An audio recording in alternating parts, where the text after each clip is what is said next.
Chancellor, it gives me great pleasure to present Benjamin Obadiah Iqbal Zephaniah as eminently worthy of the degree of Doctors of Letters, honoris causa.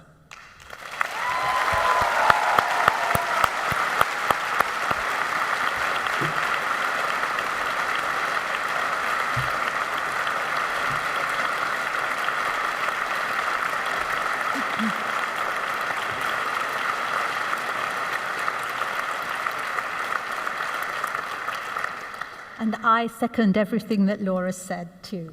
So, officially, in the name and authority of the University of Roehampton, I confer upon you the award of Doctor of Letters, honoris causa.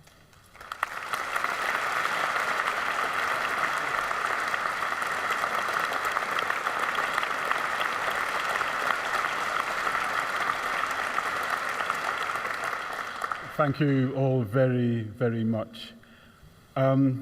It really is a great pleasure being here today, and I must say that I've seen a lot of students in my time, but I've never seen so many students with such cool shoes as I've seen this morning. I just want to be a girl.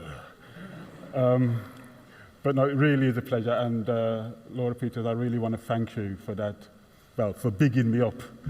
I think it's called a citation. But my mum just thinks I'm a naughty boy. But, you know, you all here today, I don't know you, but I do know that not so long ago, people like me and you weren't seen in universities. They were elite places for the chosen few, for the connected few. So you out there are really changing things. And in a time like this, when so many people in power are kind of promoting division, you know, we need educated people like you to pull us all together, wherever we are in the world. So it's really, really important that you understand how great it is to be educated now, and that it is a right, really. I want to tell you a little bit about my sister, because every time I think about universities, I do think about my little sister, Joyce. She, many, many years ago, because I am very old now, she passed a thing called 11+, and she went to grammar school. And when she went to grammar school, it was so unusual that the local newspapers had in their headlines, "Young black girl goes to grammar school."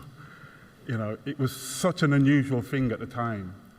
And then she did very well at grammar school, and then she went to university, and the newspaper came back again and said, "Young British-born black girl goes to university," because it was so unusual.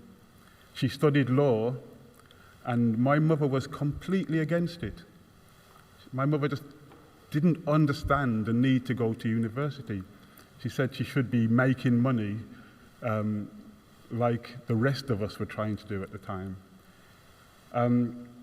My route, my story is very different. As Laura said earlier, I'm very dyslexic, which is why I'm not reading any script.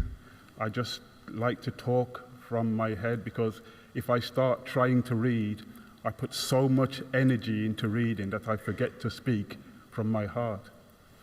I struggled at school. I have a twin sister. When me and my twin sister went to our first school, this illustrates, I think, what things were like back then. When me and my twin sister first went to our school, to celebrate the arrival of me and my sister, the two young black kids, the children were told to go away and the next day to bring in their favorite gollywogs. Yeah. And I hope you people know what a gollywog is, because this was a really, really offensive thing. But that's how they celebrated the arrival of me and my twin sister. I didn't do very well at school for lots of reasons, which I don't have time to go into now. But I got kicked out of school when I was 13. It's called excluded now. Back in the day, it was called expelled. I prefer expelled. It sounds a bit more organic, you know. It sounds Sounds like a bodily function, you know what I mean? Benjamin Zephaniah, you are expelled. In those days, they didn't have pupil referral units or anything like that. We were just left on the streets. And so that meant that I got in trouble with the police and all these kinds of things. So it was a very, very negative time. But then I started to think for myself, and I started to understand the value of education. And then I went crazy on educating myself. I mean, I wasn't in school, but I would go into Sikh temples, I would go into Muslim mosques and churches and Jewish synagogues. I would go into universities and schools and just ask questions and try to educate myself in the best way possible. At the same time, I started doing my poetry on sound systems with reggae music and in community centres. And I started to take the knowledge that I was accumulating to express myself through my poetry. And I started to make a name for myself. And to a certain extent, it worked, because now I'm a professor of poetry, and things are going so well that I've actually got an honorary doctorate from Roehampton University. I mean, how good is that? It really is great.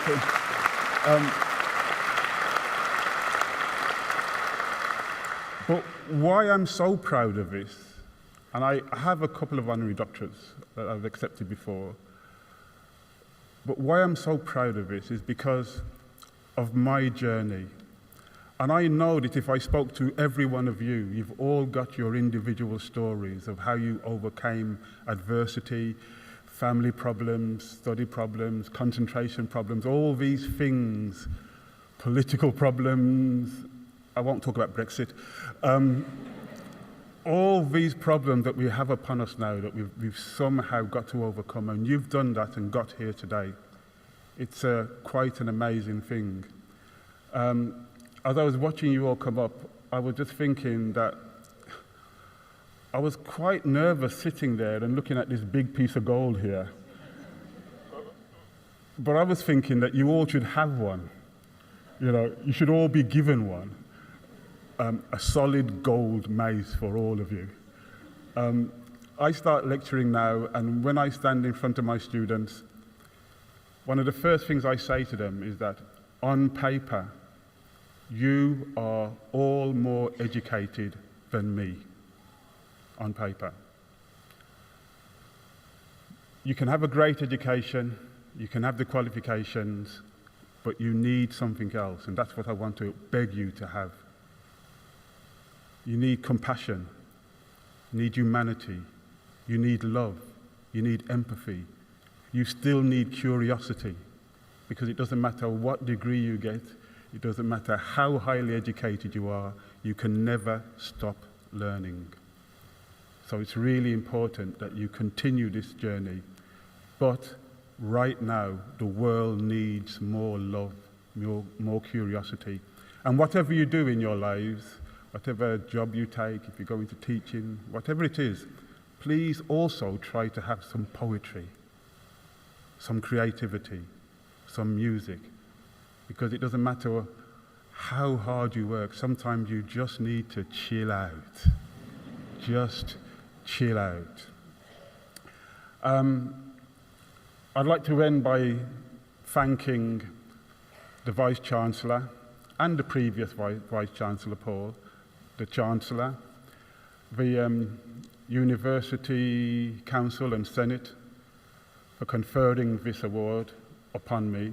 It really is a great honor. I just feel like I'm just a humble poet, a humble street poet trying to express myself and trying to do it in the best way possible. And now I feel that I'm part of the family that you are part of as well. I just try and do it through poetry. I try to express myself. I think my job is to reach out to you, and I want to reach out and touch you all individually, but I know that's illegal. So honorary doctorate will do. Thank you very much.